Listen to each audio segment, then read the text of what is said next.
atau refleksi kita dan juga evaluasi kita dan juga perencanaan kita untuk semester 2 akan ada materi dari kepala sekolah kita, yaitu tentang konsep tarbiyatul aulad fil Islam, Abdullah Nasih Ulwan.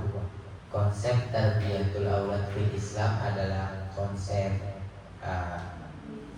tarbiyah dan pendidikan di dalam Islam. Nanti yang khususnya dari Abdullah Nasih Ulwan yang akan disampaikan detailnya akan disampaikan oleh kepala sekolah kita, yaitu Bapak Iwan Maulidi Cahyadin. Kepada Bapak Iwan Maulidi Cahyadin, kepada beliau waktu dan tempat kami persilakan. Bismillahirrahmanirrahim. Assalamualaikum warahmatullahi wabarakatuh. Waalaikumsalam warahmatullahi wabarakatuh. Tepuk 1, tepuk 2, tepuk 3, tepuk 1,5. Kalau saya bilang ada setengahnya berarti satunya bunyi, yang setengahnya itu hampir, oke? Ya, tepuk 2, tepuk 3, tepuk 1,5. Wah, saya suara aja tuh. Jadi itu seperempat tuh. Bukan seperempat, 3/4. Oke Bapak Ibu, karena sekarang sudah pukul 10.46, mohon izin sekitar 30 menit saya akan sharing terkait Abdullah Nasih Ulwan. Ada yang sudah pernah kenal Abdullah Nasih Ulwan itu siapa? Boleh mungkin, atau yang dari Kain, Bu Ajan, Bu Eni, Bu Oka, Pak Yanu, Pak Abdur, Pak Abdur mungkin kenal? Belum Pak. Belum ya? Kalau nggak kenal, kalau nggak kenal saya mau tanya Pak, kenal di mana gitu? Ya, operatornya bilang. Ya, sebelumnya Bu. Nah ini biografinya Bapak Ibu. Jadi sebelum kita mempelajari seperti apa tarbiyatul auladnya ini, kita harus kenalan dulu. Nama beliau adalah Dr. Abdullah Nasih Ulwan. Beliau lahir di Syria. Ini tempat yang akan dituju oleh Pak Abdul suatu saat ya. 1928 di kota Hal. Ya, dicari di peta. Ayahnya itu adalah Syekh Said Ulwan.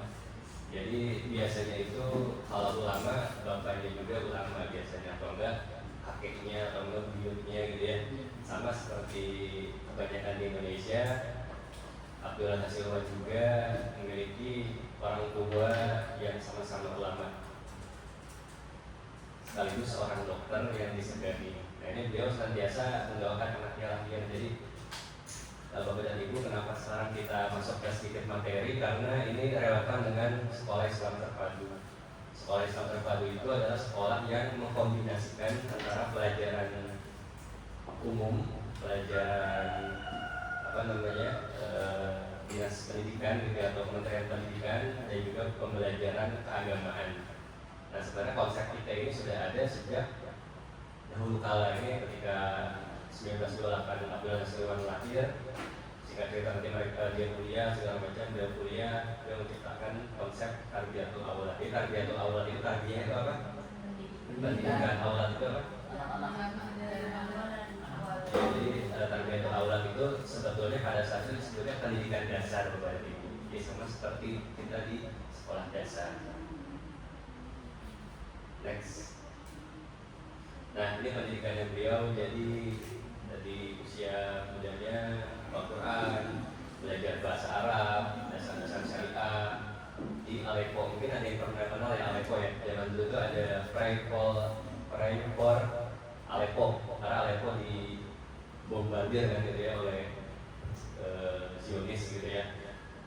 Nah, jadi itu adalah tempat yang punya sejarah panjang juga gitu, baik dari usia 15 tahun masuk ke madrasah agama, dan 1948 lulus madrasah menengah. Memang tidak terlalu lengkap kita pendidikannya, tapi di S1, S2, S3 nya ini cukup panjang Bapak Ibu. Dari Madua di Usuluddin, Universitas Al-Azhar Kairo Mesir.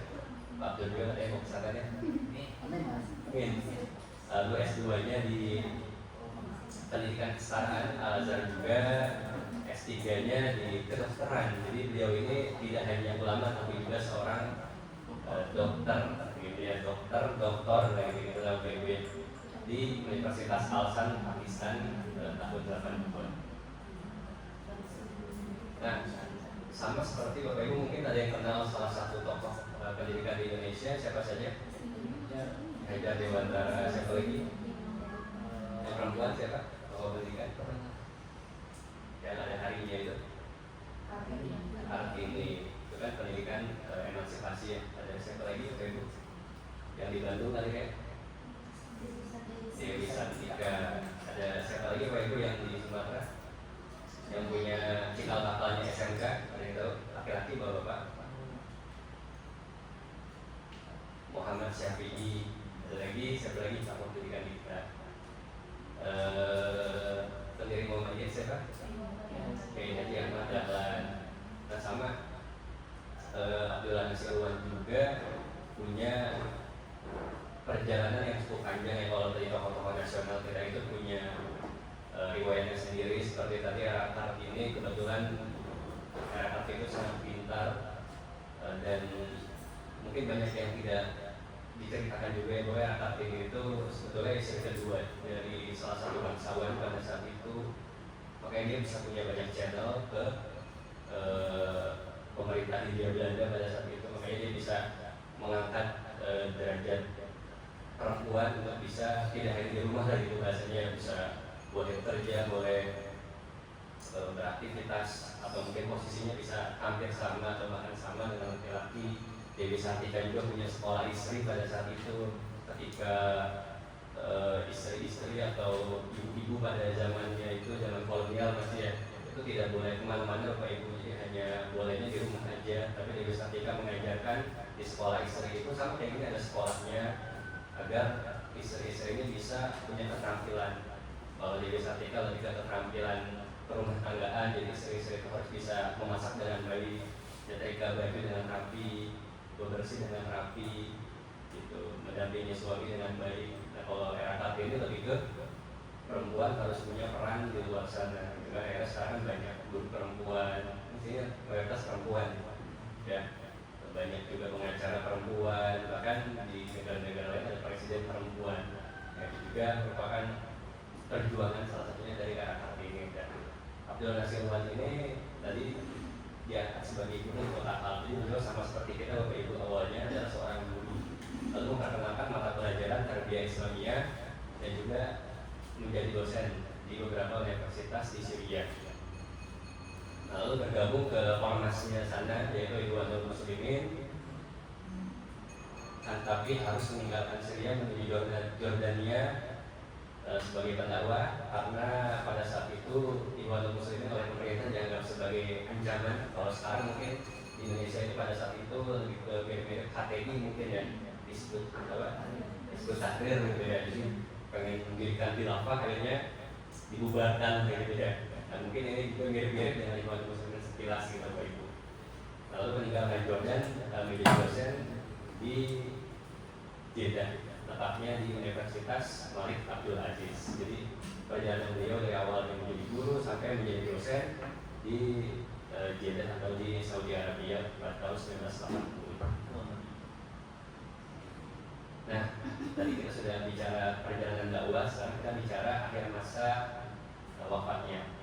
Jadi Abdullah Nasirwan ini dirawat di rumah sakit karena sakit di bagian dada, sakit paru-paru, tapi saking cintanya dengan dunia pendidikan, beliau tetap mengajar gitu Bapak Ibu di universitas dan majelis-majelis taklim yang ada di Saudi. Lalu Abdullah Nasirwan wafat tanggal 29 Agustus tahun 87 di rumah sakit Universitas Malik Abdul Aziz pada usia 59 tahun. Ya, semoga kita sampai yang 59 tahun ya Pak Ibu. Atau bahkan lebih mungkin ya. Lalu jenazahnya dibawa ke Masjidil Haram untuk disolatkan dan dimakamkan di Mekah. Jadi kalau nanti ada yang ibadah ke Mekah, coba tanya-tanya ada nggak makam Abdullah Nasirwan gitu di makam Baki ya kalau salah ya. Itu bisa ditanya juga karena itu salah satu tokoh pendidikan Islam pada masanya. Kalau nggak ada konsep tarbiyatul aulad, mungkin masih terpetak-petakan tuh. Jadi kalau mau sekolah ya pelajarannya umum aja. Kalau mau belajar agama ya di pengajian aja, itu di majelis taklim aja gitu Bapak Ibu. Next. Nah, kelebihan Abdul Nasir pun salah satunya adalah gemar menulis Bapak Ibu. Coba saya pengen tanya di sini, ada yang pernah menulis artikel atau blog gitu, di Blogspot atau di WordPress, ada nggak yang pernah? Atau mungkin skripsinya diterbitkan di koran atau di jurnal atau di apa, yang pernah nggak? Atau yang pernah terbit di Alunika tulisannya ada nggak? Atau di buku tahunan? Nanti mungkin Bu Ija, Bu Eni wajib nih, karena kan targetnya jurnal ya, ya. Kalau nggak ada publikasi, tulis dan misal saya minimal submit gitu kan. Nah, Abdul Nasir ini gemar sekali menulis Bapak Ibu.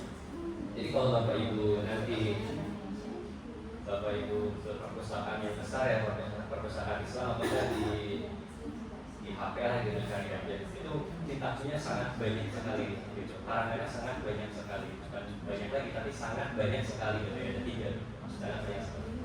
Nah, salah satu yang terkenal adalah Tarbiyatul Aulad fil Islam Bapak Ibu, pendidikan anak dalam Islam. Ini bukannya tebel Bapak Ibu, tebel tapi maknanya itu sangat detail, bab-babnya. Lalu juga ada tanggung jawab pendidikan seksual dalam Islam, apakah ini harus diajarkan sedini mungkin ataukah sekarang kita lagi ada TPPK kan salah satunya mengurangi risiko kekerasan seksual ya Pak Anjun ya di anak-anak. Nah, itu Abdul Nasir sudah bicara itu pada tahun sekian gitu, bahwa pendidikan seksual itu harus diajarkan sedini mungkin gitu.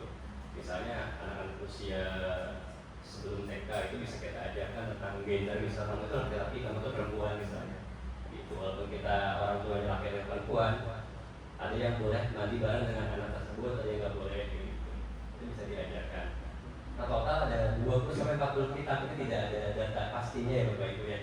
24 kan rentangnya panjang ya, karena memang saking banyaknya yang dia tulis gitu, sampai pembukuannya pun berbeda-beda antara pendapat-pendapatnya. Nah, ini banyaknya tentang pendidikan dan juga masalah umum Bapak Ibu. Nanti kapan-kapan saya akan bawa buku Tarbiyatul Auladnya, mungkin ini cocok nih buat kurikulum, buat siswaan, asan, bahkan guru-guru yang lain gitu ya untuk baca.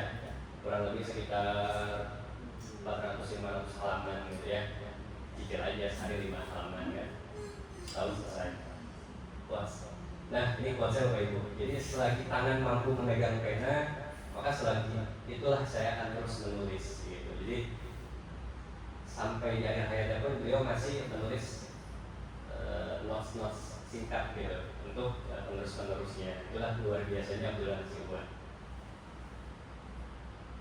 Nah, tadi kita sudah mengenal tokohnya, sekarang kita telisik lebih lanjut. Tarbiyatul Aulad itu apa? Tarbiyah yang artinya mengasuh, mendidik, menentukan, mengembangkan. Aulad itu anak-anak atau dasar ya. Tarbiyatul Aulad itu adalah upaya untuk mengasuh, membimbing, menumbuhkan dan sebagainya untuk berkembang secara optimal Bapak Ibu. Kenapa ada kata-kata optimal di sini? Ada yang tahu nggak? Kenapa nggak maksimal gitu? Ada yang tahu nggak? Pak Buat tahu nggak? Artinya kenapa optimal? Kenapa nggak maksimal?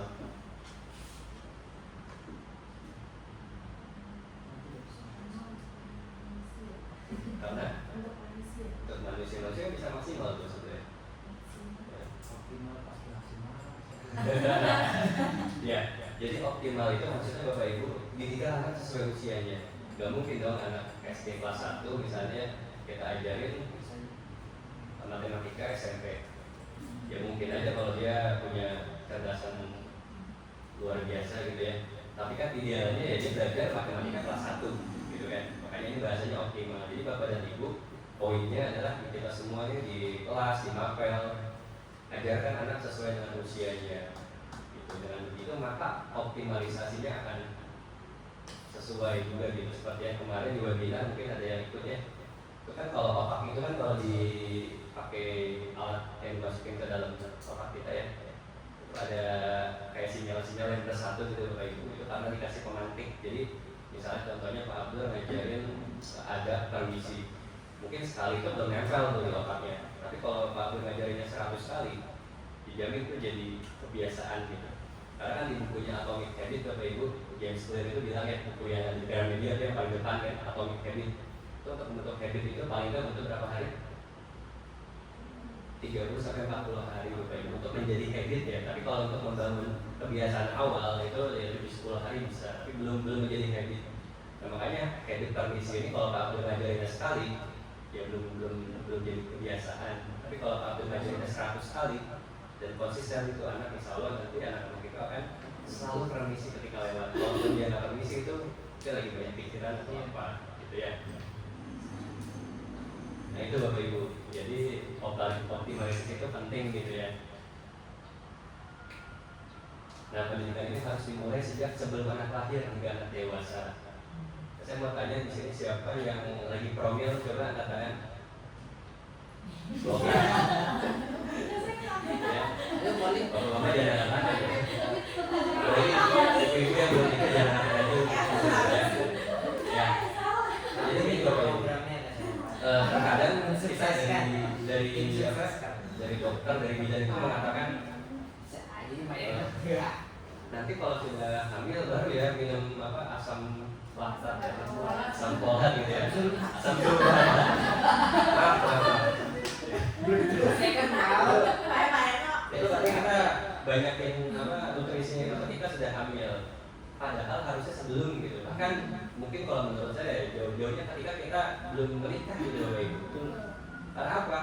Segala sesuatu itu nggak mungkin simsalabim gitu. Pasti ada prosesnya. Kalau Pak Heru sekarang misalnya tidak menjaga tubuhnya, saya yakin nanti ketika menikah pun akan sulit gitu untuk menjaga tubuhnya gitu kan. Tapi ketika Pak Heru sekarang iya gitu kan banyak makan protein gitu kan. Klaim gitu kan, olahraga segala macam. Jadi nanti ketika menikah tidak akan berubah gitu kayak gitu. Nah sama seperti kita pengen punya anak yang soleh lagi. Jadi mulai itu bukan ketika sudah anak yang lahir atau enggak orang tua berharap masuk ke SD PGBI anaknya soleh sebenarnya sudah terlalu jauh gitu Bapak Ibu ya. Sebenarnya dimulai dari sebelum, bukan sebelum promil atau mungkin sebelum menikah gitu atau mungkin ketika sekarang gitu saat ini juga. Gitu. Ada kalau nggak salah doa siapa ya, Nabi Yunus ya, betul ya? Nabi Ibrahim ada yang minta turun yang Pampan itu siapa ya? Yusuf ya? Ya Yusuf ini apa? Ikan apa? Ya, paus ya? Ya jadi ada doa Nabi Yusuf itu katanya tuh harus dibacakannya jauh-jauh hari sebelum anak itu teridentifikasi gitu Bapak Ibu. Kalau pengen punya anak yang tampan dan juga soleh, kalau anak yang soleha itu doanya doa Maryam ya. Kalau nggak salah ya, itu juga harus jauh-jauh hari gitu. Nasional sudah membahas juga di kitab itu. Gitu bahkan sampai anak dewasa pun misalnya bulannya sekarang azan udah besar kayak SMK, itu bisa mungkin tidak putus tuh. Gitu. Cuma nanti levelnya akan berbeda. Jadi semakin usianya bertambah, kita bukan sebagai pemberi informasi terus, tapi mungkin kita menjadi yang merangkulnya gitu. Karena anak biasanya makin dewasa itu makin gak mau diatur kan. Tapi mereka tetap butuh partner untuk membersamai gitu. Nah ini Nasirwan bicara tentang itu. Next. Nah ini jadi menurut Nasirwan itu pendidikan itu prosesnya panjang Bapak Ibu. Tidak selesai itu di 1 tahun oleh Walasha, oleh Boka minta anaknya soleh 1 tahun nggak bisa. Karena soleh itu harus seumur hidup gitu ya. Tapi bukan tanpa batas. Artinya apa? Tadi semakin dewasa anak tersebut, maka perannya sudah berbeda. Tidak lagi kita sebagai orang tua yang memberikan masukan-masukan terus, tapi sebagai partner gitu ya Pak. Ini peran orang tua berubah sering bertemunya anak ini, membimbing dan menemani. Nanti mungkin berarti ketika azan sudah dewasa, usia 25 segala macam itu udah levelnya menemani, bukan lagi membimbing gitu. Karena sudah balik, sudah dewasa, sudah matang secara akal, pikiran segala itu gitu. Jadi kita hanya menjadi partnernya mereka aja. Nah ini dalilnya Bapak Ibu. Harta dan anak-anak adalah perhiasan kehidupan dunia, sedangkan amal kebaikan yang abadi adalah lebih baik balasannya di sisi Tuhan, serta lebih baik untuk menjadi harapan. Nah, kalau kita bicara amal soleh kan biasanya bisa mata penuh adama ya biasanya yang dikeluarkan ya, hilangin salasin, anak soleh mendoakan segala macam gitu ya. Padahal sebetulnya harta dan anak-anak ini bukan milik kita gitu Bapak Ibu, tapi titipan dari Allah melalui kita yang harapannya bisa punya akhlak yang baik, dan nanti kita pun tidak bisa menggantungkan kehidupan kita di akhirat oleh si anak ini. Contohnya misalnya sekarang itu lagi rame orang tua masukin anak ke pesantren, betul ya? Harapannya apa? Kalau saya meninggal, Pak, Bu, nanti anak saya yang doain. Tapi si orang tuanya nggak mau lebih soleh, gitu. Ya dengan pedenya begitu gitu. Orang tuanya misalnya tetap biasa saja, tidak. Harusnya kan kalau anaknya pesantren, orang tuanya juga mau lebih soleh kan? Iya. Ikut-ikut berubah juga gitu ya. Kalau ini nggak pesantren yang favorit, yang mahal, yang paling bagus kayaknya sanatnya nyampe misalnya gitu kan. Tapi kitanya biasa aja, nanti juga anak saya yang doain. Kalau anaknya doain, apa kita yakin anak kita ingat kita di akhirat? Belum tentu, karena menyelamatkan dirinya sendiri aja pasti penuh dengan pertanggungjawaban gitu Bapak Ibu, ya kan? Nah ini yang suka agak-agak terpelintir nih. Pas saya mau masukin anak ke SDIT, ke SMPIT, tolong soalnya saya emang nggak butuh nilai matematikanya 70-80. Penting soalnya aja anak saya, tapi si bapaknya misalnya tidak mau lebih baik gitu, ataupun misalnya di levelnya belum soleh, tidak mau menjadi soleh standar gitu, udah wes serahin ke busuannya gitu, menurut sampai menurut anaknya suruh hafalan gitu ya, nanti bisa doain saya kalau saya meninggal gitu, kan nggak begitu gitu loh ibu konsepnya kan, nggak begitu. Makanya ini kadang menjadi salah kaprah kita juga gitu di dunia pendidikan Islam gitu. Jadi kalau misalnya di Bandung Pak Rizal mau ke pesantren, Bandung juga harus bisa mengimbangi itu kesolehannya. Wah itu betul itu semua itu masuk ke rumah. Ya, gitu ya Pak Ibu. Nah ini nanti ada salah satu video Bapak Ibu, judulnya Piala untuk Guru. Jadi kita akan melihat sosok Cepi Bapak Ibu. Silakan.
Nah, ketahuan ya. Jam segini kamu di luar sholat. Dari mana kamu? Mau langsung jawab dari mana? Toilet. Gak salah. Toilet kan sebelah sana bukan sebelah sini. Dari kantin. Ngapain jam sini di kantin? Bentar. Besok jam 8 ditunggu sama bapak di kantor ya. Sekarang masuk. Jadi masih ingat apa yang telah dilakukan selama ini yang merugikan orang lain?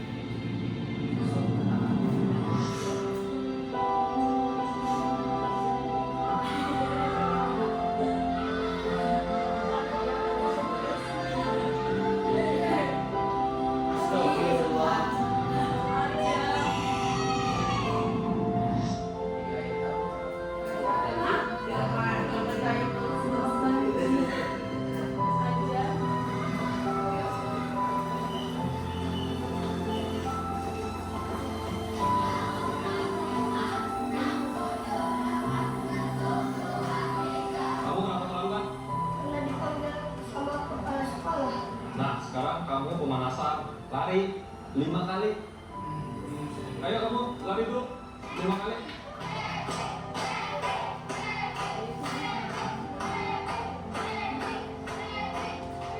Nah, kalian harus jadi juara. Siapa yang mau jadi juara? Randy. Andi. Cepi.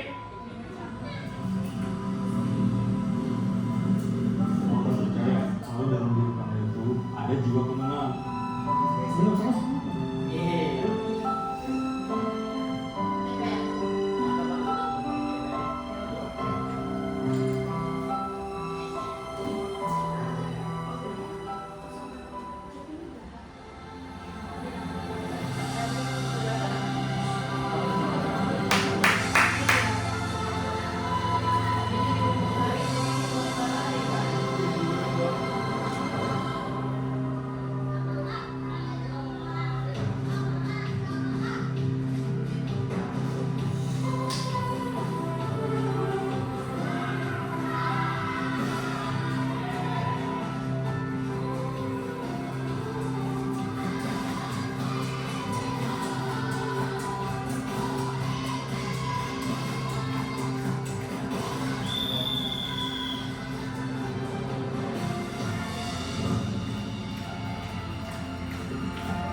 bisa berlari meraih prestasi.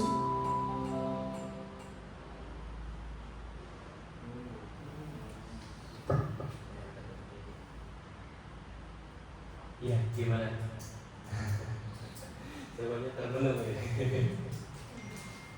Apa makna dari video itu, Bu ini?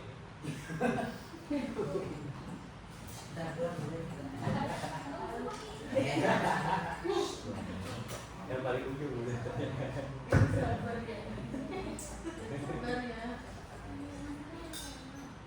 Sebenarnya hal itu udah lebih dulu dialami waktu masih di pondok. Di situ kan kita lihat ada satu orang anak yang istimewa dalam hal artian dia berbeda dari teman-temannya kayak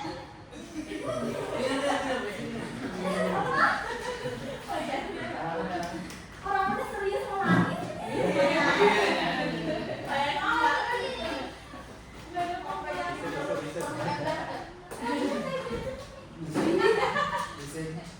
Anak itu kan kayak kelihatannya bandel ya di film itu gitu.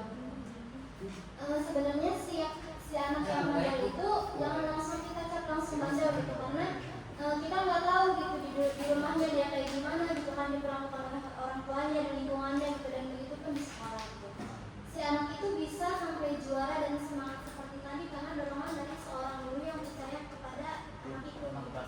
Jadi gimana ya intinya kita itu sebandel apapun itu anak dia senakal apapun anak itu nggak langsung boleh menjudge bahwa anak itu tidak mempunyai kemampuan. Betul. Pilih Bu.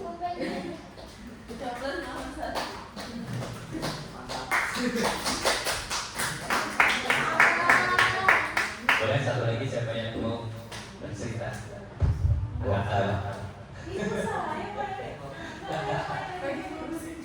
Boleh yang mau aja silakan. Bapak-bapak tuh dia. Oh, bapak boleh. Bapak. Udah bosan aja bosan. Udah saya dengerin bosan. Abi siapa? Udah siapa? Udah.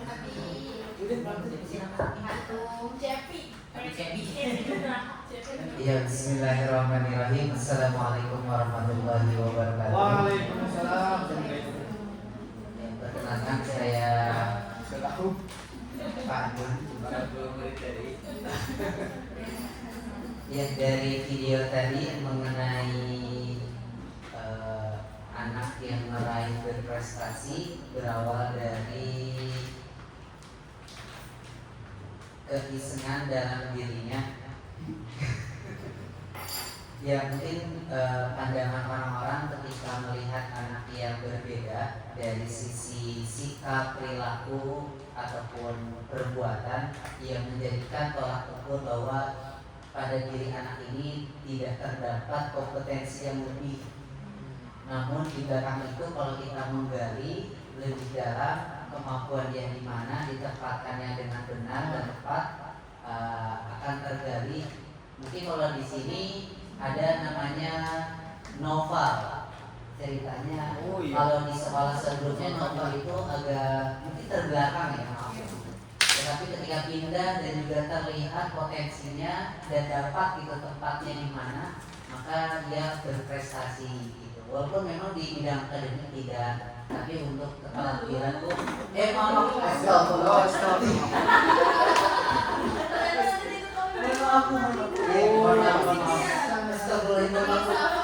mohon maaf.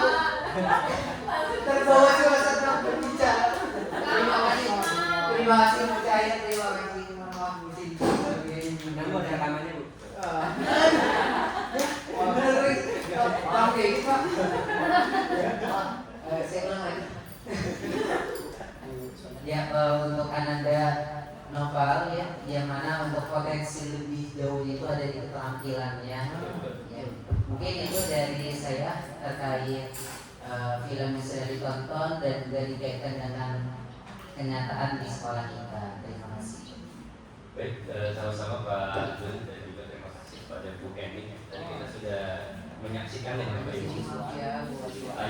tentang jadi kalau kita kaitkan dengan konsepnya Lurah Nasibuan, bahwa pendidikan itu tidak hanya yang terlihat oleh mata yang tidak baik-baik, karena dia suka mendeskripsikan anak-anak misalnya siapa anak yang Okta yang seru banget tuh?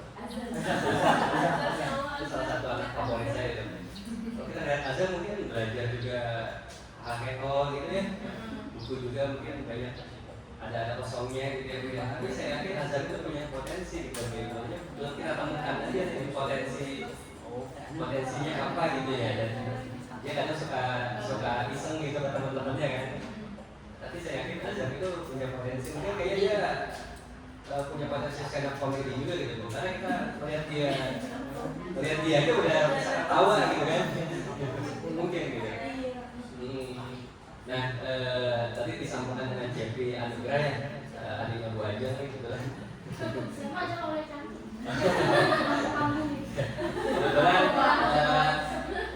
Kebetulan JP ini memang tadi dilihat di kelasnya sering keluar kelas gitu ya.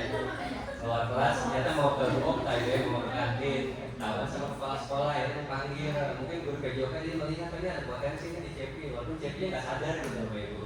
Ya awalnya malas-malasan, buat lari, tapi ternyata ketika dimotivasi oleh gurunya, maka dia menjadi CP yang luar biasa gitu ya. Nah ini semoga nantinya terbit nih CP, bukan berarti semua anak harus seperti itu, harus keluar kelas dulu, enggak gitu ya. Harapannya terbit CP yang di JBI ini belum kelihatan nih potensinya seperti apa, karena nanti di bulan Januari Februari ini kita akan ada USN, FLS 2N, lagi FPAI dan juga Ultra yang olahraga tradisional. Semoga nanti bisa muncul ya. Dan harapannya Pandu, Bu Rere semuanya bisa nomor bisa kita ikutkan gitu Bu ya. Tanpa melihat kita kayaknya nggak sanggup gitu ya. Kita harus majuin dulu aja. Nanti kedepannya kita akan percayakan gitu kepada anak-anak kita. Insya Allah ya gitu ya Bapak Ibu. Sedikit lagi Bapak Ibu mohon izin. Nah kita lanjutkan proses pendidikan anak menurut Abdullah Hasibuan. Jadi dalam konteks kehidupan pendidikan itu bukan sekedar mencapai tujuan ya Bapak Ibu ya, dalam bentuk ranking misalnya, dalam bentuk nilai yang 100 gitu ya, tapi lebih ke keberhasilan membentuk akhlak. Oke, saya sering ngobrol juga ke Pak Abdur, mungkin banyak harapan dari orang tua, tidak peduli angka yang berapa ya, tapi anaknya seperti apa. Tapi balik lagi kalau anak itu tidak bisa mengikuti pembelajaran juga, ya kurang tepat juga ya. Jadi nanti berjalan beriringan gitu dengan seluruhnya. Saya yakin juga guru-guru kelas, guru-guru mapel pun menekankan akhlak yang sama di dalam pembelajaran mata pelajaran akhlak gitu ya Bapak Ibu ya. Tujuannya untuk membentuk akhlak dan juga akidah yang kuat sebagai fondasi. Karena sekolah dasar ini sadar tak sadar Bapak Ibu kita 6 tahun loh. Kalau PAUD berapa tahun? TK 2 tahun ya kurang lebih. SMP 3, SMA 3, kuliah berapa? 4, S1, S2, 2, S3, 3 atau kurang lebih menurut. Nah, SD ini paling lama Bapak Ibu. Kenapa? Karena ini fondasi Bapak Ibu. Kalau kita bisa menemukan fondasi yang positif, yang insya Allah di SMP, SMA-nya mau sebesar apapun godaannya, maka tiangnya akan tetap kokoh gitu Bapak Ibu. Tapi kalau fondasinya tidak kuat, nanti dia akan bisa goyang, bahkan hancur gitu di TK dan lingkungan-lingkungan yang tidak sesuai dengan prinsip dasarnya dia. Karena itu SD ini 6 tahun di seluruh negara mungkin ya, hampir ya kurang lebih 6 tahun gitu Bapak Ibu. Jepang berapa tahun? 3, 4. Sebelum sekolah juga ada ya di sebenarnya kalau PAUD itu kan lebih ke bermain tapi sedikit merembet ke karakter gitu. Ya, nah ini ada 1, 2, 3, 4, 5, 6, 7 poin Bapak Ibu dari pemikiran atau dari kitab Tarbiyatul Aulad khusus dari rangkum. Yang pertama iman. Nah, kenapa iman yang utama? Sudah pastilah tanpa iman segalanya akan kurang ya Bapak Ibu ya. Lalu akhlak, fisik, akal, kejiwaan, sosial dan juga seksual. Jadi 7 poin ini kalau bisa kita tanamkan kepada anak-anak kita maka akan cukup kuat gitu Bapak Ibu fondasinya. Kalau iman tadi tauhid ya, beriman kepada Allah Subhanahu wa taala di tengah banyaknya teman-teman yang mungkin beda budaya, beda agama, dia tetap beriman kepada Allah, menanamkan perasaan khusyuk. Nah ini juga agak-agak tricky ya Bapak Ibu, khususnya ketika sholat berjamaah. Karena kita sendiri pun kalau lagi sholat suka kepikiran ya, ada yang belum terjadi, ada yang harus dilakukan gitu ya Bapak Ibu ya. Khusyuk ini memang mudah diucapkan tapi butuh waktu untuk dimantapkan. Yang ketiga, mendidik mereka untuk selalu dewasa, diawasi oleh Tuhannya.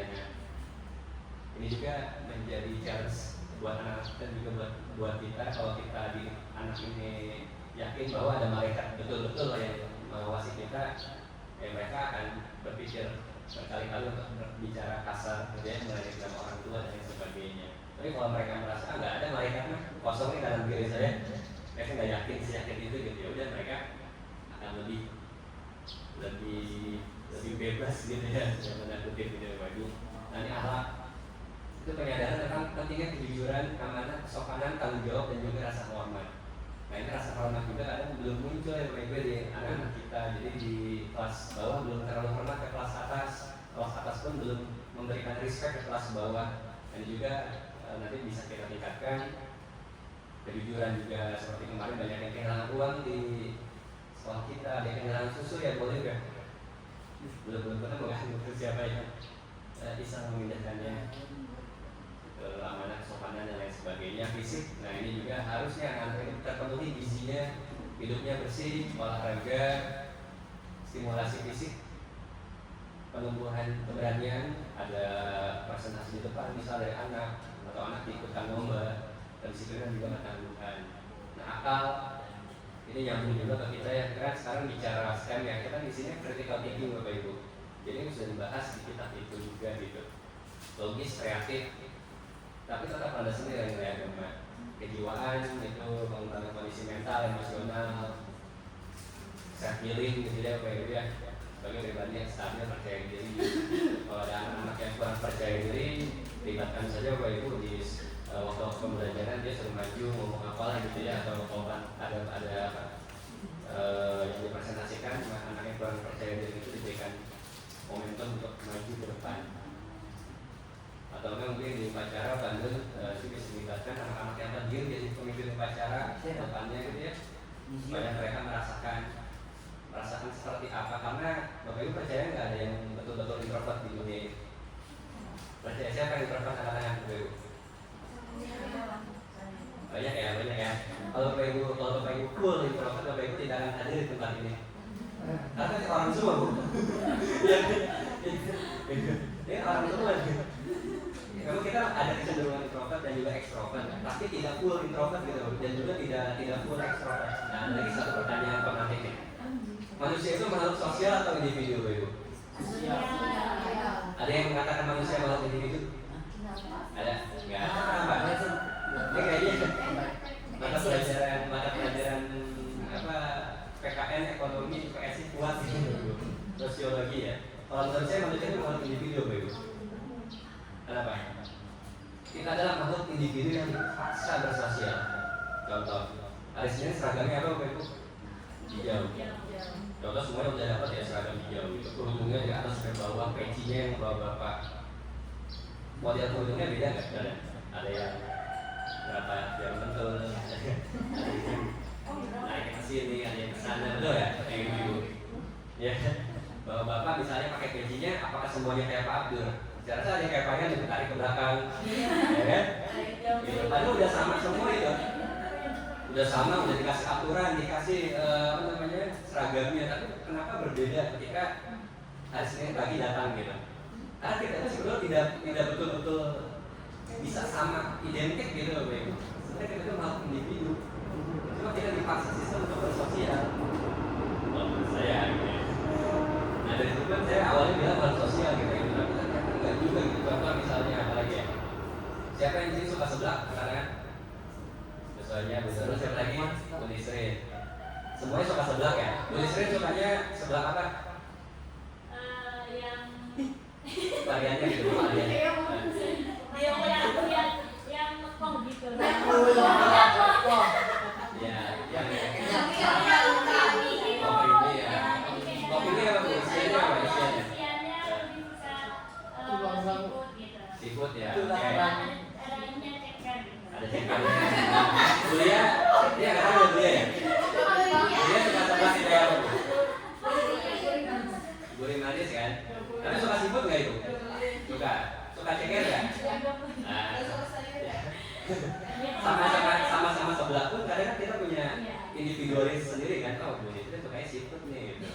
Tapi saya cari lagi yang suka seafood ada, yang suka sebelah seafood ada selain Bu Nisrin? Busanya, ya. Senyum-senyum banget sih. Busanya suka seblak seafood udang. Suka seblak seafood apa sih namanya? Kerang apa kerang? Tutut. Nah. Ya. Misalnya nih ada temen yang mau seblak, suka. Ya, Bu Nisra suka nggak? Seblak. Kalau tutup kurang suka. Ya, berarti kan seafood aja beda lagi kan, gitu kan? Mau diterusin lagi deh, pasti ada bedanya Bu, gitu. Pasti ada bedanya. Misalnya bicara sama suka tutut, ya suka tututnya yang seperti apa? Atau enggak? Ya kecil-kecil, tapi ada juga Bu. Gitu kan? Kalau makan itu kan kayak di serp gitu ya, serp gitu. Beda-beda juga tuh. Ada yang dicongkel, ada yang diserp. Gitu Bapak Ibu. Jadi manusia itu sangat unik gitu ya. Kita disebut introvert tapi kita nggak introvert banget gitu. Kita disebut extrovert juga kadang kita butuh diem gitu. Betul loh. Nah, ada lagi nih pertanyaan menarik yang kemarin ada di webinar. Betul nggak kita itu hanya pakai 10% dari otak kita? Yang di webinar yang jawab. Betul nggak? 10% kan ada isu ya kalian. Kita itu hanya pakai 10% dari otak kita, betul nggak? Berarti 90%-nya diapain tuh? Sadar gitu, strip gitu. Nah itu sekarang tidak betul Bapak Ibu, karena otak itu terintegrasi nggak mungkin 10%. Kalau kan dokter dia ada lagi nih. Betul nggak? Kan ada ya Bapak Ibu ya. Seminar maksimalisasi otak apa? Yang seni itu apa? Ini apa kan? Otak seni kiri ya. Ya, apa namanya seminar optimalisasi otak kiri. Karena saya nggak bisa main musik, saya nggak bisa melukis gitu. Kita harus serius-serius gitu. Betul nggak? Kita itu bisa menentukan sekarang lagi belajarnya gitu, lagi pada materi kita pakai otak kanan aja gitu. Kalau pas visualnya lagi gambar ini lagi bisa kan berarti otak kiri ya, betul ya? Itu kemarin juga dibahas oleh dokter Gia, sebetulnya otak kanan otak kiri itu terintegrasi Bapak Ibu, gitu ya. Jadi banyak isu-isu memang yang kadang ujung-ujungnya supaya mereka ada keuntungan gitu ya, dan kita sebagai pesertanya gitu. Next, apalagi tadi ya? Sosial tadi ya. Nah itu Bapak Ibu. Jadi walaupun kita banyak yang menyebut makhluk sosial, sebetulnya kita punya individualistis kita sendiri, individualistik, ya gitu. Gitu ya. Lalu seksual mencegah penyimpangan moral Bapak Ibu. Pelecehan seksual dan juga pergaulan bebas. Kemarin saya nonton videonya Guru Lumbul Bapak Ibu. Sebetulnya pendidikan seksualnya harus diajarkan ketika kapan ya sebetulnya? Oh iya. Apakah ketika sudah punya KTP? Ini TK, itu ajaran jadi TK maksudnya? Gender gitu ya Bu ya? Iya.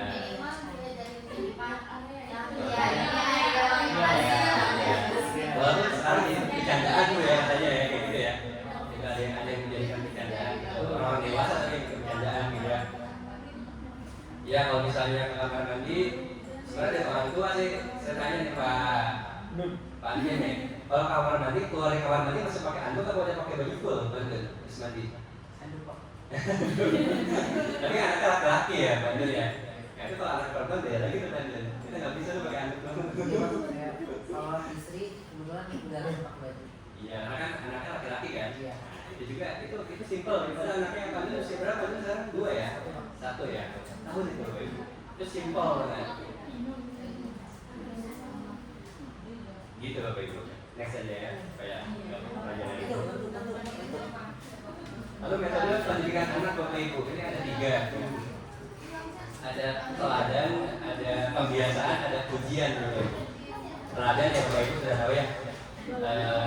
Children see, children do. Pembiasaan. Nah ini pembiasaan baik ini bisa akan tertular juga gitu Bapak Ibu ke anak-anak misalnya di sekolah biasa diajarkan bahwa sebenarnya pasti di rumah pun akan sama. Lalu pujian dan nasihat Bapak Ibu.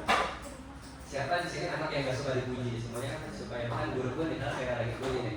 Pantun hari ini kelihatan sangat cerah sekali ya. Sepertinya nanti sedang berbinar-binar berlebihan sih kayak gitu ya. Nah kayak gitu baru tadi. Pantun makin kesini makin soleh ya saya lihat ya. Puasanya makin baik. ya Pak Amil ya. Sama Bapak Ibu, anak-anak juga suka dipuji. Misalnya Bu Oka tadi muji Azam, kamu Ibu lihat, kamu makin rajin ya belajarnya ya. Kalau ada tugas mau mengerjakan senyum itu Bu Azam pasti. Ingat itu masuknya udah bukan ke software Bu, tapi kalau ke memori Bu, workshop memori pindah ke Oktem. Ingat tuh sampai Azam tadi mungkin SMA masih ingat tuh, saya pernah dipuji Bu Oka gara-gara saya mulai rajin ngerjain LKPD misalnya. Nah tapi juga anak-anak butuh nasihat Bapak Ibu, karena anak ini secara akal belum matang gitu ya. Nah anak juga perlu diberikan nasihat. Nasihat ini akan memberikan rambu-rambu bahwa kalau kita misalnya berkendara itu kan ada lampu hijau, kuning, merah ya. Sama seperti perilaku gitu, ketika anak-anak sudah mulai kelihatan agak-agak bergeser, kita kasih nasihat agar mereka tahu ini lampu kuning ternyata. Kalau misalnya mereka berantem, mereka sudah lampu merah kan. Nah itu juga kita berikan gitu Bapak Ibu. Nah untuk perhatian dan kasih sayang ini mirip seperti pujian ya. Tapi percaya nggak percaya Bapak Ibu, kalau misalnya Bu Olin misalnya contoh, Bu Olin siapa siswa paling yang Ibu perhatikan siapa? Satu aja, enggak? Yang paling Ibu perhatikan, paling nggak tersalah itu. Enggak ada yang perhatikan ya. Ada nggak siswa? Ada nggak murid yang merasa dia tidak diperhatikan gitu sama Ibu? Ada nggak? Menurut anak itu ya Pak, menurut Ibu gitu, ada nggak? Bu, kenapa sih Pak aku mah jarang ini? Misalkan dia kalau pintar misalnya anak itu juga perlu banyak bimbingan, ada nggak? Nggak ada yang bingung, nggak boleh berkata terus di kelasnya dapat perhatian semua. Ya jadi Bapak Ibu, perhatian dan kasih sayang ini memang kelihatan sepele tapi nyampe Bapak Ibu.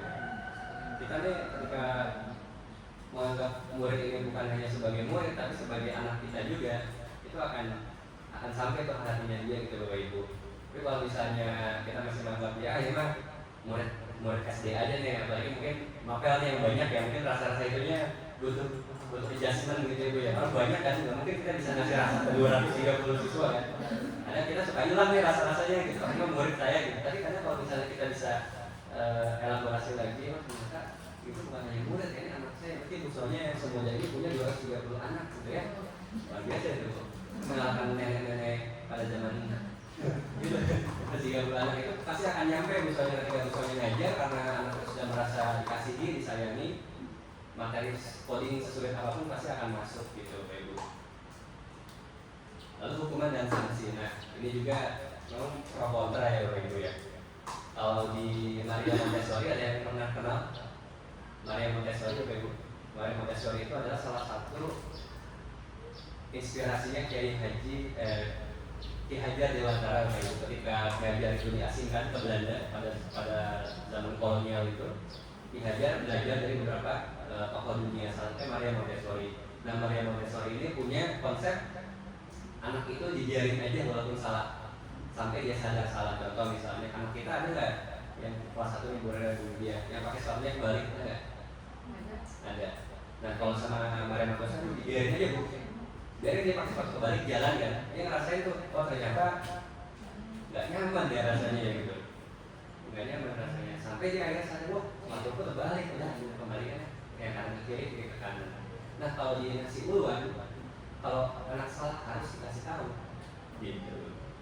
Tujuannya mungkin arahnya pandangannya berbeda tapi intinya sama gitu. Kalau Maria Montessori mengajarkan bahwa nggak apa-apa anak itu mencoba dulu, walaupun salah nggak apa-apa, suatu saat dia akan sadar gitu. Tapi kalau ngasih uluan, kalau ada anak yang salah misalnya keluar kelas nggak izin, nggak pakai kartu gitu ya, itu kita harus tegur gitu Bapak. Kita harus, bahkan misalnya masih kayak gitu terus kita kasih sanksi. Contoh Pak Andul ini udah capek ngingetin buang sampah sembarangan misalnya, akhirnya Pak Andul kasih hukumannya apa, nulis istighfar di kertas. Itu sebenarnya konsep ngasih uluan supaya anak itu sadar, oh saya salah ya tidak ada buang sampah sembarangan terus gitu. Tapi kedepannya aku harus buang sampah pada tempatnya. Itu ngasih uluan gitu Bapak Ibu. Nah tadi kita baca lagi singkat, setelah melakukan kelima tahap tadi, bila anak masih juga belum taat, nah itu kita diperbolehkan untuk memberikan hukuman. Karena hukuman itu sangat perlu sebagai sanksi. Namun bentuk hukumannya harus sesuai dengan perkembangan fisik. Nah ini juga penting, dan psikisnya. Contohnya Anak kelas 1 dikasih hukumannya sama misalnya tadi nulis istighfarnya 2 lembar, padahal nulis alfabet aja masih kabelin gitu ya. Nah itu berarti nanti kita evaluasi, oh ternyata kelas 1 itu walaupun ada hukuman sesuai kemampuannya dia gitu Bu. Itu tidak bisa sama dengan anaknya bocah yang misalnya kelas 6 gitu. Kalau kelas 6 justru mungkin sekarang udah sangat lancar, mungkin 2,5 lembar gitu bocah ya. Karena 2 lembar, 1 lembar bolak-balik atau 2 lembar itu terlalu mudah buat dia gitu. Nggak apa-apa, dia kalau kamu cuma 2 lembar, ini selesai gitu kan. Gitu ya, Pak Andun dan yang lain Bapak Ibu ketika kita memberikan hukuman sesuai dengan perkembangan fisik dan juga psikisnya. Misalnya anak yang buang sampah sembarang itu karena kebetulan orang tuanya baru pisah misalnya. Apakah hukuman yang sama dengan anak yang orang tuanya baik-baik saja? Beda dong. Beda. Mungkin hukumannya apa? Ajak ngobrol bareng. Nanti nasihat mungkin hukuman tidak harus menulis, gitu kan? Cuma kadang kita nggak tahu ya Pak ya, anak ini di rumah kayak apa? Iya betul. Coba kan kadang ada rambu-rambunya gitu kan. Kalau misalnya anak di rumah tidak baik-baik saja, ada rambu-rambunya. Dia datang sekolah itu guru misalnya. Itu udah kayak rambu-rambu gitu Pak Ibu. Jadi nanti kita bisa lebih peka menilai ya anaknya seperti apa kondisinya. Nah sekarang kita bicara sifat dasar Bapak Ibu. Siapa yang punya 5 sifat ini di dirinya? Semuanya ya. Ikhlas iya, takwa iya, ilmu iya, penyabar iya, tanggung jawab iya. Ya. Ada semuanya ini berada di guru-guru kita Bu. Masya Gitu ya. Ikhlas pasti ikhlas. Takwa bagus sifatnya kan. Ilmu wah luar biasa ini. Saya aja masih belajar pendasan Bapak Ibu sudah hatam ya pendas. Penyabar, sabar banget ya. Walaupun kadang kita suka tersulut sedikit dia bagi kalau lihat anak gitu. Tapi masih bisa tahan gitu kan. Tanggung jawab pasti gitu ya tanggung jawab. Karena ini yang hadir di atas 90%. Nah ini sifat dasarnya bagi kalau kita ngasih uang, kalau kita punya 5 sifat dasarnya selesai kita jadi guru gitu. Aman sentosa masuk surga. Ya. Masya Allah. Nah ini relevansinya, ini kan hasil uang tahun 1900-an ya, masih relevan nggak kira-kira dengan konsep SIT sekarang gitu? Sebetulnya relevan saja gitu Bapak Ibu, karena zaman sekarang orang tua itu mencari sekolah-sekolah yang minimal imbang antara umum dan juga agama. Coba saya mau tanya ke Bu Rara, kenapa anaknya semuanya di sekolah Islam Bu Rara? Kenapa nggak di sekolah umum kayak Artu misalnya atau yang swasta, Triple J, Indonesia Semen? Apa Bu? Alasannya? SD negeri misalnya, enggak alasan filosofisnya gitu, pasti kan ada alasan filosofis kenapa sih harus sekolah Islam gitu, kenapa nggak sekolah umum aja? Apa Bu? Mungkin sama seperti orang tua yang lain. Apa itu? Keseimbangan mungkin ya? Karena dia sekalian dapat yang umum, terus yang agama dia bisa melengkapi. Berarti kan masih relevan ya Bapak Ibu ya. Bu Widya saya rasa sama ya. Anak-anak di pesantren itu kan pasti bahkan lebih banyak agamanya ya Bu ya. Karena malam itu baru selesai kegiatan jam 10, kita jam 9 paling cepat. Pagi-pagi sebelum subuh udah bangun, udah tahajud gitu ya. Setelah subuhnya ada apa mufrodat biasanya kalau muhadasah gitu ya. Ada muhadorohnya kalau malam sisa, ada nulis imla. Itu kan kajian kitab, hafalan apa lagi, nah, itu komplit itu. Gitu ya, ini relevan Bapak Ibu. Lalu poin kedua, pendidikan akhlak dan akidah ini sangat dibutuhkan untuk mengatasi krisis moral. Nah, ini seru nih. Di media sosial, pergaulan bebas dan minimnya kontrol keluarga. Bapak Ibu sadar nggak? Anak-anak sekarang itu udah gak tawuran di jalanan. Tawuran di mana mereka? Gimana di Mobile Legends ya? Gimana lagi FF ya? Di Roblox ya sekarang Roblox. Saya belum download saya masuk ke dunia. Iya, jadi di jalan sekarang lagi sepi yang tawuran-tawuran dan mereka tawurannya di handphone. Tapi sadar nggak sadar itu psikisnya ngaruh. Bapak Ibu dengar kemarin kasus anak SD kelas 6 itu membunuh ibu kandungnya? Ingat ya di berita? Berapa tusukan Bapak Ibu? 20 berapa? 25 ya, 24. Itu salah satu penyebabnya anaknya suka nonton detektif Conan. Nah, ada yang tahu detektif Conan itu apa? Alurnya ada kejahatan, ada penyidikan, nyari nggak ketemu, cari lagi, terus salah TKP, akhirnya persidangan. Nah, dalam proses kekerasannya itu ada terjadi kasus itu kan. Jadi anak itu ternyata sering diomelin, dia melihat kakaknya sering diomelin juga sama ibunya. Dia pun kadang diomelin anak SD-nya. Akhirnya suatu malam dia terbangun apa itu dia hari ya Bu ya. Jam 12-an ya. Jam 12 anak itu kebangun apa itu. Kebangun terus kemana dia? Ke dapur. Nyari apa? Panci bikin mie enggak itu kita. Kita itu kalau ke dapur yang panci bikin mie, telur makan kan. Kornet. Itu dia jadi pisau ya, jadi pisau ya. Gua jadi pisau dapur ya. Itu mah kita. Jadi pisau dapur. Anaknya perempuan ya, Bu ya? Anaknya perempuan, makanya itu dua anak perempuan. Ke dapur ngambil pisau untuk apa? Bawa ke kamar pisaunya. Sampai ke kamar, dia buka bajunya. Buka baju si anak itu, dia buka. Kenapa? Supaya bajunya nggak kotor, nggak darah.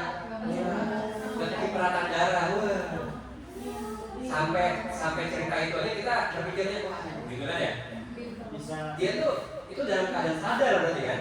Bukan lagi ego gitu kan? Kepikiran mimpi dari kemarin. Enggak, dia sadar. Artinya buka baju supaya nggak kena cipratan darah. Setelah dia buka baju, celananya dibuka nggak? Saya nggak tahu. Dia ambil ke dapurnya, datang ke ibunya, kakaknya di bawah tidur. Dia sama ibunya sebelah kan. Bapaknya di kamar yang berbeda Bu ya. Kamar yang berbeda kalau nggak salah. Ya ambil pisaunya, sampai 25 tusukan, 23 tusukan. Gitu. Kakaknya bangun dong lihat ibunya teriak kan. Ibunya tuh mau melawan tapi udah nggak sanggup, kalau udah banyak banget apa ibu. Mungkin pisaunya agak besar mungkin ya. Ibu udah banyak duluan. Kakaknya ngambil pisaunya, melawan tuh si adiknya, melawan. Akhirnya apa? Adiknya ke dapur lagi apa ibu? Ambil pisau yang lebih kecil. Itu bapaknya dibangunin sama adiknya, sama adiknya. Jadi bapaknya yang bangun sama kakaknya sama adiknya karena beralih itu mama gitu ya, itu kakak sama kakaknya lagi pegang pisau. Akhirnya mau dibawa ke rumah sakit udah nggak ketolong, ibunya wafat bapak ibu. Ketika di otopsi baru ketahuan tusukannya 26, ternyata tidak 23. Curigai ayahnya, tapi kalau ayahnya nggak mungkin ya, nggak mungkin terbuka itu lah. Gitu kan, kalau bapak kan pasti berpikirnya lebih logis kalau orang dewasa ya maksudnya. Iya. Nah ini terjadi bapak ibu di krisis moral sekarang. Tapi saya rasa tidak hanya berhenti di detektif Conan itu, pasti dia juga main game ya bro ya maksudnya.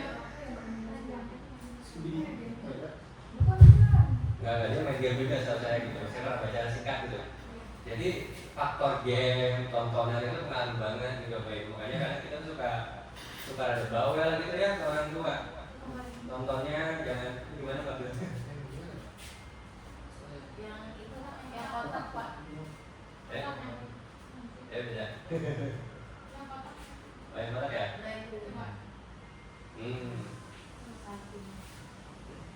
Hilang. Ini kayaknya nih, model ini. Tunggal. Bukan. Ini loh. Ya. Ini web ya. Dapat aja. Itu Bapak Ibu, jadi balik lagi ke poin 2.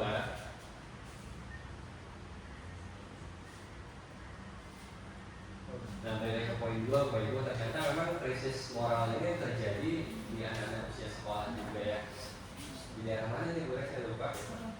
Jadi yang Sumatera, Bapak Ibu ya, Sumatera. Nggak tahu nih anaknya sekolah negeri swasta.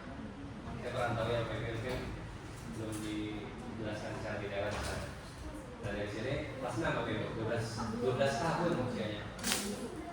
Nah dari sini saya minta tolong kepada Bapak Ibu, nggak apa-apa lah kita sedikit sering gitu ya nasihatin anak gitu ya, sedikit lebih detail gitu, karena hal-hal seperti ini tidak menutup kemungkinan kemungkinan ke siapapun. Bahkan mungkin di kelas 1 pun lu sekarang udah banyak kecanduan gadget kan. Begitu. Pak, gimana cara mengatur supaya anak gak kebanyakan nonton main gadget? Orang tuanya install family link. Family link di HP orang tua, targetnya adalah tablet atau HP-nya anak, nanti limitasi di waktu. Kita bisa kita atur waktunya setengah jam atau apa gitu ya, bisa kita atur, dan ketika waktunya habis maka HP atau tabletnya anak kunci otomatis sudah dibuka. Tapi kalau misalnya itu masih bisa diakali sama anak, mungkin ada cara-cara lain ya. Karena itu saya lakukan dulu ke Mas ketika SD. Nah, ketika SMA saya aturan game itu dia berotak, karena ngerasa udah dewasa. Ya, nanti pernah saya lakukan ketika di SD gitu, saya limitasi. Dulu HP saya buka kode. Nah, berarti HP ibu di lock. Iya. Nah, ibu di lock pakai Tinder atau pakai ini, yang bisa akses cuma ibu atau sama sana misalnya. Udah dia bisa bareng gitu. Karena itu penting Bapak Ibu. Ya. Berarti masih relevan ya pendidikan anaknya ya. Itu kan parah banget itu. Masuk itu. Dan itu motifnya hanya kesal gitu Bapak Ibu. Tapi dia nggak sadar bahwa begitu itu bikin meninggal gitu. Saya yakin anak itu pasti sedih juga sekarang.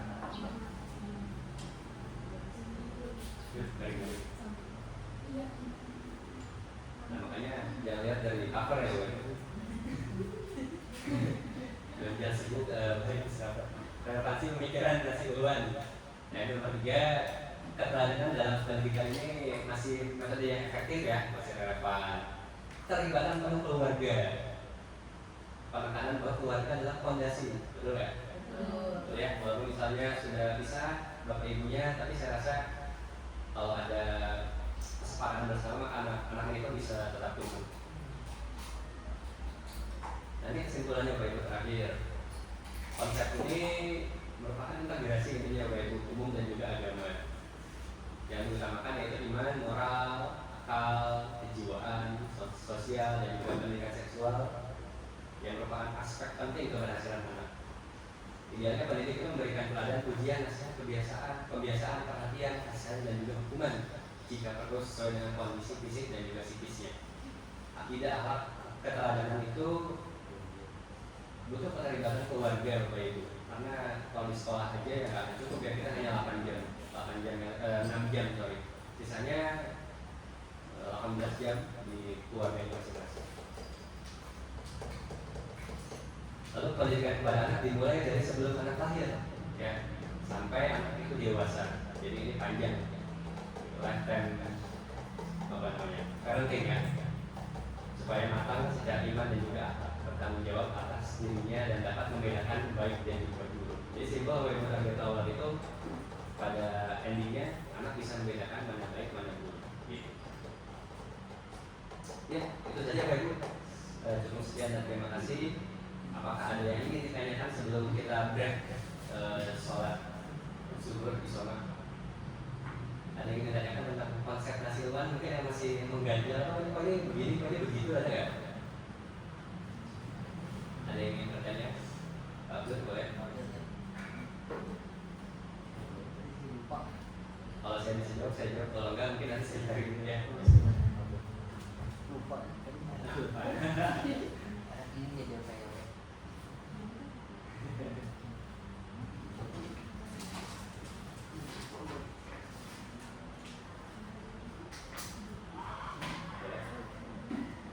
Masih lupa? Lupa yang lain dulu. Selain Pak Abdul ada yang ditanyakan mungkin Bu Ede, Bu aja, Bu Siti mungkin. Boleh, Pak Indo ada yang ditanyakan tentang konsep nasi buluan ini. Siapa sih ini kok ujung-ujung ada nasi buluan gitu?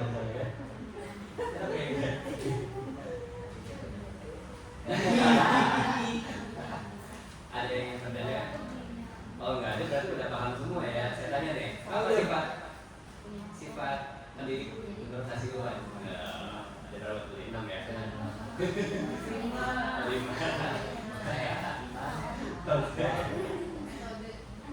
Enggak sifat pendidik. Ikhlas, takwa, ilmu, penyabar, tanggung jawab. Takwa, ilmu, penyabar, tanggung jawab. Oh iya.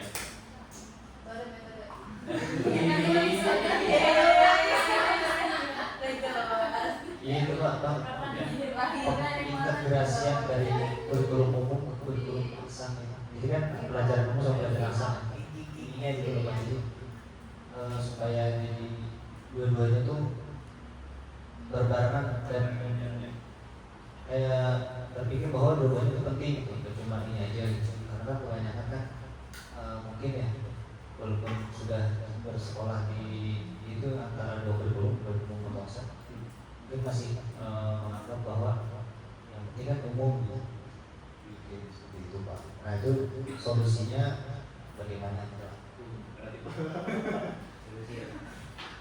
Ya baik, terima kasih Pak. Ada lagi satu lagi Pak Ibu supaya kita bisa segera break. Dalam PAI ini mungkin awal-awal sebenarnya target awal nih. Bukan kuliah. Saya Pak, emang Ada gua aja Budi Sri. Bingung gue ini. Ada lagi satu lagi kayak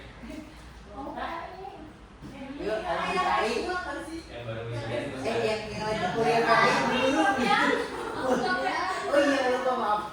yang S2 nggak sih Pak? Oh iya.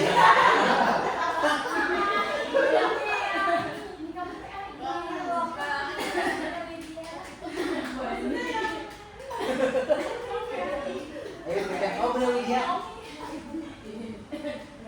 Ada buat Bunda ada. Si kemarin main nih. Udah. Ih, udah.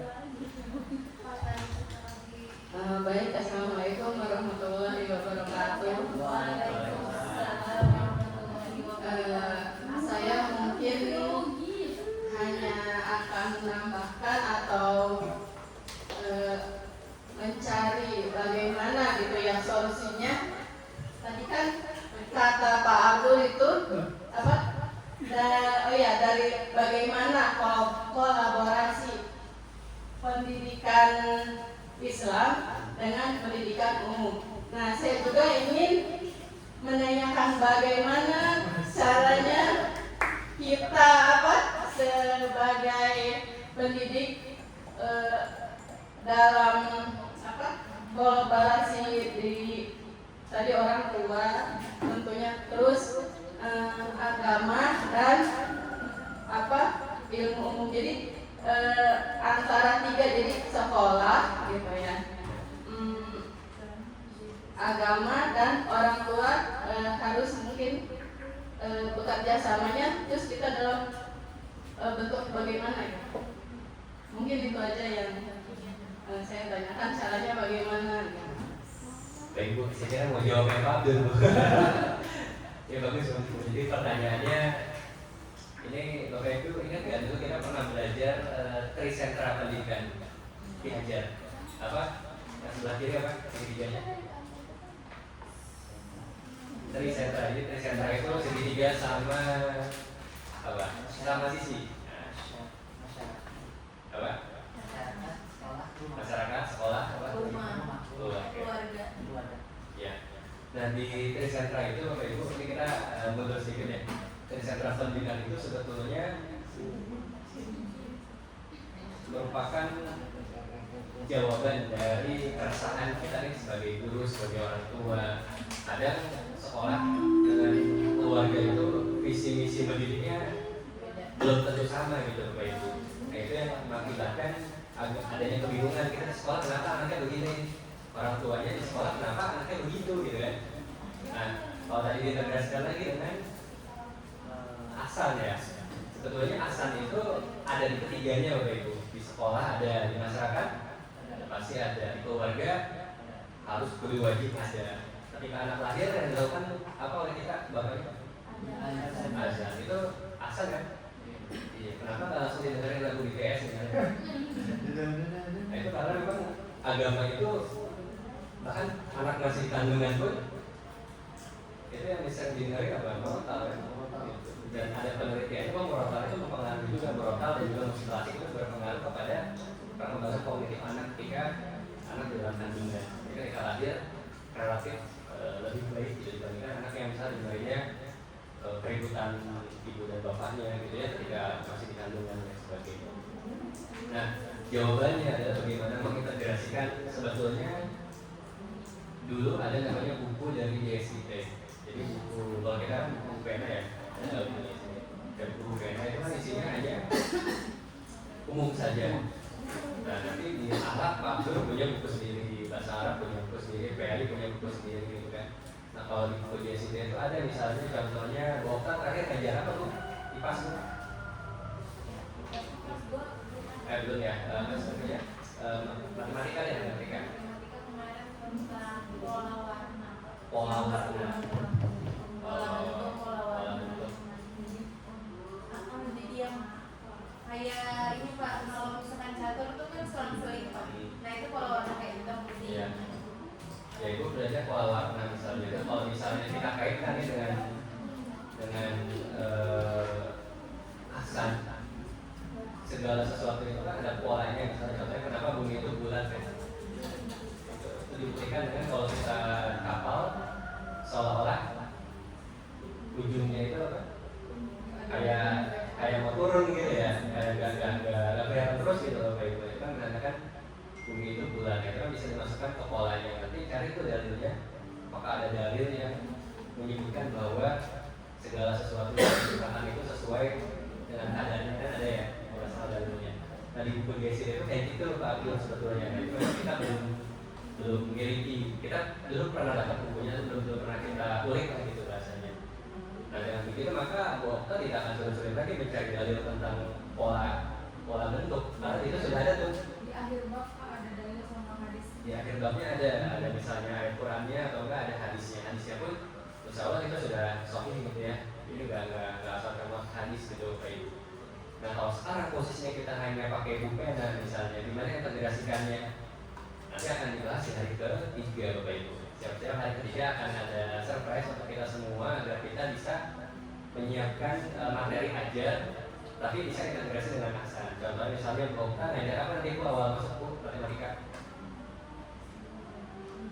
Belum ada kira-kira aja. Atau ada yang sudah ingat mengajar apa awal masuk nanti pelajaran apapun? Enggak apapun apelnya. Satu materi awal ketika masuk-masuknya. Pembilangan sampai 20, membilang ya, membilang sampai 20 nih. Nanti Bu Rere akan bisa tuh mencari siapa nomor matematika kalau di Islam? Buat ya? Ada banyak. Ya, itu ya, ada Al-Warismi ya. Al-Warismi dokter juga ya kalau saya. Ya, nah nanti Ibu bisa kaitkan kalau misalnya memang dalil dan hadisnya belum ada, kita bisa kaitkan dengan tokoh-tokoh Islam sebelumnya. Ketika Bu Rere bikin perencanaan pembelajaran, Bu Rere udah tahu ya. Saya di akhir bab atau di awal bab sebagai pemantik, saya akan jelaskan bahwa yang menentukan matematika itu tokohnya ini. Gitu. Walaupun ada misal video singkatnya, tampilkan video singkatnya tentang matematika. Jadi ketika Ibu bilang, nah kalau kita sudah mengenal siapa tokoh matematika Islam, maka mari kita belajar membilang angka dari 1 sampai 20. Misalnya kayak gitu Bapak Ibu dan Pak Abdul ya. Itu kalau contoh di mata pelajaran umum, kalau di asan ya gampang banget gitu. Nah memang kadang justru kebalikannya Pak Abdul di banyak sekolah Islam yang sudah pakai buku JSIT, yang asannya ini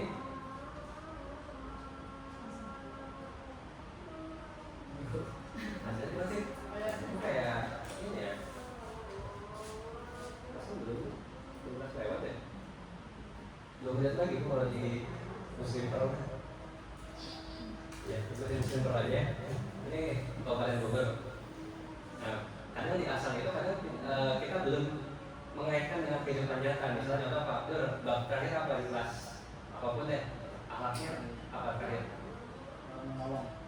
Menolong. Nah, Pak Abdur mempraktikkan nggak anak suruh maju, coba ada yang terzolimi, ada yang menzolimi. Maksudnya lebih mencontohkan apa yang terjadi dulu. Kayak misalkan kayak tangan bagi tumpah, apakah? Ya, berarti berikan contoh gitu ya. Nah, dia dari webinar kemarin, anak lebih ingat kalau ada aksinya dan gitu kan. Nah mungkin nanti juga bisa integrasinya kayak gitu waktu seperti yang webinar kemarin ketika ada blog menolong anak-anak, ayo berbaris dua belajar, satu terzolimi, satu menzolimi, nanti gantian. Jadi dia merasa tuh kalau dizolimi itu kayak apa sih gitu ya. yang menzolim, yang nggak pernah menzolim ini tahu rasanya kok begini menzolim orang kok gak enak di hati gitu. Nah itu integrasi juga aksan ke umum atau ke praktik nyata. Nah kalau dari umum ke aksan tadi mungkin bisa dijelaskan tentang dalil-dalil atau ayat-ayat atau kalau mau lebih lanjut lagi mungkin tafsirnya gitu ya, atau asbabun nuzul, kenapa sih ada surat ini turun gitu. Oh ternyata karena ada kejadian itu gitu. Kenapa perintah sholat itu sekarang kita 5 misalnya kalau di PAI itu ada alasannya gitu. Yang awalnya sekian banyak kan karena Nabi tidak yakin kan keturunannya bisa gitu. Akhirnya ketika Isra Mi'raj ya maksudnya Isra Mi'raj itu dapatlah itu kita 5 sholat wajib gitu. Nah kalau orang tua menjawab dia bagaimana caranya, tadi aku orang tuanya siapa? Ya, bagaimana caranya mengintegrasikan ketiganya Ya. agar kita bisa mencapai trisentra ya Bu ya, berarti arahnya ya. Nah kalau untuk mencapai trisentra Bu, kalau menurut pengamatan saya Bu, yang pertama orang tua harus proaktif terhadap anak di sekolah. Jadi misalnya contoh ketika pembekalan awal tahun kita dikasih visi misi, harusnya hadir itu bukan hanya ibunya, bukan hanya bapaknya, tapi keduanya ketika dia kabul, nah hadir keduanya. Kenapa? Supaya tahu dulu nih sekolah maunya apa. Nah nanti kan situ ada tuh, misalnya ada masukan juga dari orang tua, dari bapaknya, dari ibunya. Pak kalau kami di rumah begini, gitu. Nah sekolah menyampaikan, nah kami juga bisa nih Pak kalau begini kita sambungkan. Dari situ dulu aja deh, nanti dari situ akan nyambung tuh Bu. Nah kita punya juga buku penghubung itu, kita bisa saling komunikasi. Gitu, misalnya Pak, saya kalau wali kelas sudah misalnya, supaya lebih detail saya mau ke guru atau PJ akhlak, PJ aksan, atau mau ke siswa, atau mau ke kurikulum, atau mau ke kepala sekolah juga boleh gitu. Artinya nanti akan terjadi ketika ada komunikasi dulu gitu, dan nilai-nilainya harus sama. Walaupun di kita ada dari NU, dari Muhammadiyah, dari Persis, dari apa lagi? Banyak yang gitu ya, organisasi kemasyarakatan atau organisasi masyarakat Islam gitu ya. Itu nanti kita ambil benang merahnya aja apa yang bisa diintegrasikan gitu. Nilai-nilai yang sudah dari keluarga tidak bisa dihilangkan ya nggak apa-apa. Itu di sekolah kita punya nilai-nilai yang universal yang terus sifatnya yang umum. Mungkin begitu memang ngomongnya mudah tapi kadang sulit ya gitu ya penerapannya, karena kadang bapak-bapak itu suka sibuk gitu ya, atau kan mungkin yang bapak-bapaknya sering ngambil rapor atau sering ikut, ibu-ibunya justru yang sibuk gitu. Entah itu kerja, entah itu kegiatan-kegiatan sosial dan sebagainya. Jadi poinnya adalah kedua orang tua harus hadir gitu untuk mengintegrasikan program-program sekolah. Nanti mungkin bisa kita coba di semester ini dan juga tahun berikutnya kalau ada sosialisasi bapak ibunya yang kita undang gitu loh ibu, dua-duanya supaya sama-sama paham. Tapi mungkin itu wali kelas terkait kabul juga menghadapi keduanya gitu ya. Dia akan melihat pandangan dari bapaknya seperti apa, pandangan dari ibunya seperti apa. Nanti kita bisa melihat persoalan kira-kira di rumahnya anaknya tercover oleh orang tuanya nggak, apakah ternyata di rumahnya justru nggak sama dua-duanya gitu. Ya kan mungkin kan, atau enggak tercover Pak, tapi memang waktunya dibagi-bagi, misalnya weekend mah full sama bapaknya gitu, weekday sama saya Pak, sama ibunya misalnya, juga kayak gitu, atau kebalikannya. Kalau pagi sampai sore sama ibunya, kalau sore sampai malam sama bapaknya misalnya, bapak udah pulang kerja gitu ya. Itu mungkin Bu, untuk memaksimalkan trisentra intinya komunikasi dan penyamaan nilai gitu. Penyamaan nilai, makanya mungkin visi-misi juga harus sampaikan secara detail ya kepada orang tua gitu, agar sama gitu rasanya. Dan yang harus diingatkan Bapak Ibu, kita itu di sini bukan tukang sulap ya, bukan tukang es krim juga. Jadi kita nggak bisa merubah anak simsalabim, kita juga nggak bisa bikin anak itu selalu senang gitu. Kadang anak itu harus kita kasih sedikit pembelajaran walaupun agak cemberut gitu kan. Dan sekolah adalah mitra dari keluarga. Jadi kalau misalnya mau anaknya sore-sorehan, berarti dari keluarganya dulu nih bisa selaras gitu. Nanti sekolah mensukseskan atau menjadi kepanjangan tangan orang tua di sekolah, atau guru-guru menjadi kepanjangan tangannya orang tua di sekolah. Begitu Bu, semoga sedikit menjawab. Itu mengharap bebas saya Bu. Saya dua-duanya sebagai ini sebagai orang tua. Nah itu lebih seru lagi tuh. Karena itu bisa melihat lingkungan, itu bisa melihat di sekolah perkembangannya, kan bisa melihat juga perkembangan di rumah gitu. Itu akan menjadi, kalau ibu bikin tesis itu konsep dua peran gitu kan. Dua peran sebagai guru, sebagai orang tua, nah, itu akan menurut saya akan lebih bagus lagi, Bu, karena kan terlibat lebih utuh ya. Jadi kita mohon maaf gitu, kadang bapak-bapaknya ini Bu yang harus kita sadarkan gitu Bu ya. Termasuk saya juga kan gitu, udah serain aja misalnya di hari ke Bu Jinda, cuma kadang saya mikir juga ya, ini kan anak saya ya. Karena saya kasih ke ibunya terus gitu ya, berarti harus sama saya juga gitu. Walaupun anaknya nangis atau nggak apa-apa.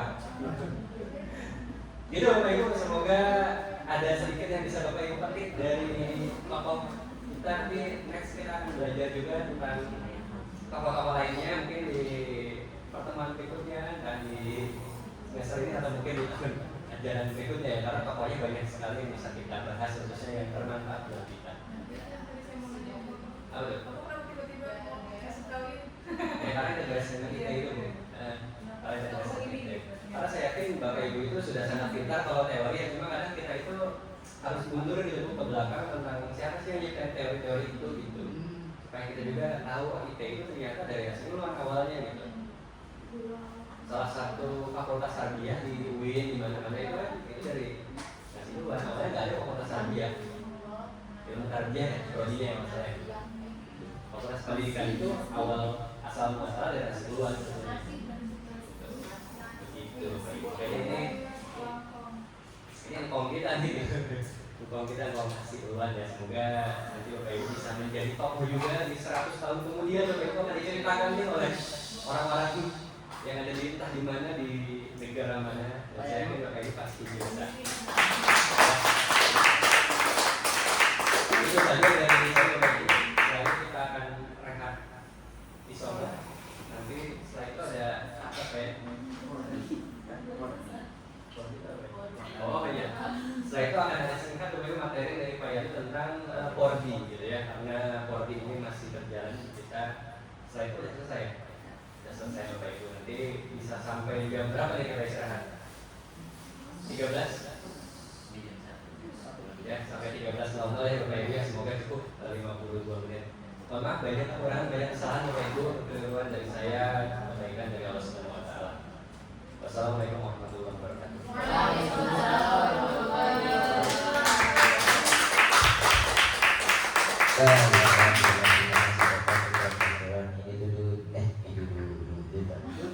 Itu dia Bapak Ibu materi terbaik materi hari ini. Jadi semester 2 ini harapannya nih ada materi-materi pembelajaran yang